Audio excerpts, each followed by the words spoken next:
Forces in Uganda have named senior military commanders, including Ugandan President's son Muhoozi named in ICC complaint over abductions and abuse.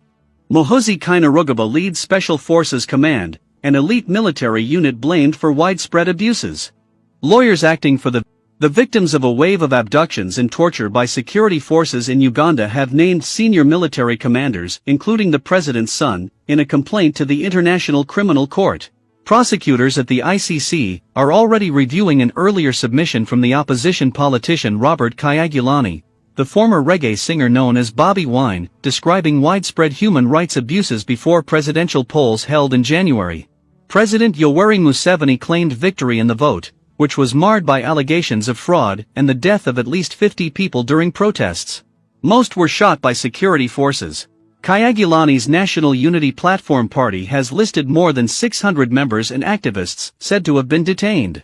NUP officials believe the true figure is likely to be higher. It has been difficult to identify the masked men or vehicles used in the abductions, as well as torturers and guards in prison. However, lawyers, campaigners and victims blame the Special Forces Command, an elite military unit, for many of the abuses. The new complaint, also filed on behalf of Kyagulanyi, will be submitted to the ICC this week.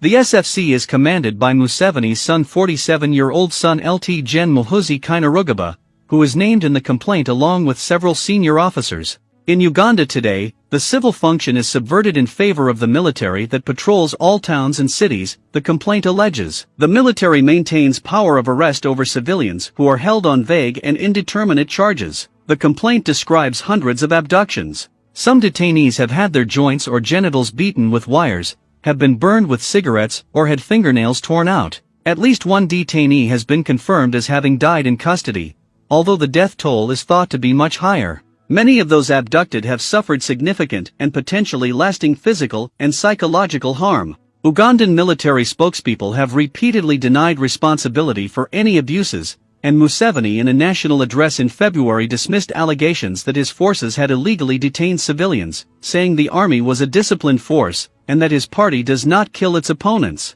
Maj Jimmy Omara, a spokesperson for the SFC unit, told The Guardian the allegations against the unit and its commanders were baseless. There are no abductions. These are normal arrests. Operations here are managed and controlled by the police force, so I don't see where the SFC would be involved, he said. However, in a letter dated February 23 that was sent to the Monitor newspaper, Museveni stated that the SFC had held more than 50 civilians without charge since November. Those held have been with SFC, helping them to expose the whole criminal scheme of elements of the opposition plus their local parasite and foreign backers, Museveni said.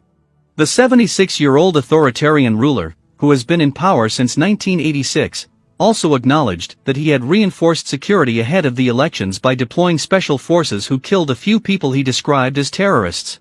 Because of misbehavior and plans to stop the elections, the security forces deployed heavily. In the case of Kampala, we brought in a commando unit that had been exemplary in Somalia. They killed a few terrorists who were here, he said. On March 4 the Minister for Internal Affairs, Gen G. Jodongo, told the parliament that 177 people were in detention on military charges and in military custody. The allegations will draw attention to the long-standing relationship between the military and Western powers, which have seen Uganda as a loyal ally in a volatile region. The Special Forces Command was set up in 2011 and trained in 2014 and 2015 by U.S. Navy SEALs. Muhoozi was its commander at this time. The training covered close-quarters combat, sniper operations and combat casualty care, among other topics. The unit was then sent to Somalia as part of AMISOM, a multinational force deployed by the African Union to fight Islamic militant insurgents. The people we are dealing with in Somalia, they have trained in Afghanistan, Iraq and Yemen, so you need people who can fight behind the lines, Omara said. Some Special Forces troops were brought back to Uganda before campaigning began last year for the January elections and, opposition officials say, deployed to intimidate Kyagulanyi's supporters and activists before, during and after the poll. After stepping down to serve as National Security Advisor in 2017, Muhoozi was reappointed commander of the SFC in December, a move some critics said signaled a possible escalation of opposition harassment. He is also a presidential advisor on special operations. Lawyers acting for Kyagulanyi say the abuses amount to systemic violations of international human rights law. Bruce Afrin, the US-based lawyer who has drawn up the new complaint on behalf of Kyagulanyi, said, "Our request is for Museveni's son to be charged." Muhoozi Kainerugaba is the commander of the Special Forces Command, the unit that Museveni himself identified as involved in the abductions, and as such is responsible for their actions. He can't just hide under the principle he was carrying out an order. The consistent playbook is that they hold these people, and eventually some make statements that are false under duress. Cases listed in the complaint include that of a 75-year-old woman, Regina Namukasa, who reported that her 3 sons were picked up for unknown offenses by plainclothes operatives on January 6, and Jolly Jacqueline Tukamushaba, 45, who was allegedly abducted on January 10 from her home and driven away in a pickup truck. According to her daughter, Tukamushaba had put up Kyagulanyi campaign posters inside their house, and was working at a local non-governmental organization. The family reported the matter to police, who said they had no information on her whereabouts. In another case, Ronald Segawa, 22, was found left for dead at a mortuary in Malego in January but rescued by staff. His condition and injuries suggested he had been starved and electrocuted, and had had his nails removed and fingers broken, with one snapped off at a joint. The U.S. provides almost $1 billion annually in development and security assistance to Uganda, and officials say Washington plays a key role in supporting the professionalization of the military.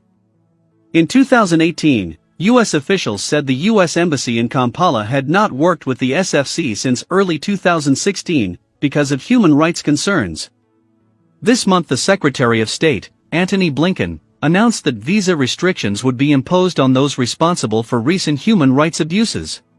Uganda received more than £150 million of British aid last year, the highest total for a decade, as well as funding for human rights training for police and the prison service. The British government has said that though its armed forces continued to provide assistance to Uganda's military, none had been given to the SFC. The U.S. has provided significant support for AMISOM, and special forces and other units have worked closely with Ugandan and other troops.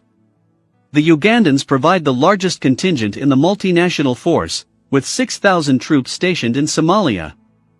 A spokesperson for U.S. Africa Command said it had conducted training engagements with Ugandan forces in 2014, 2015, and 2016, and that engagement with Ugandan forces in Somalia continued.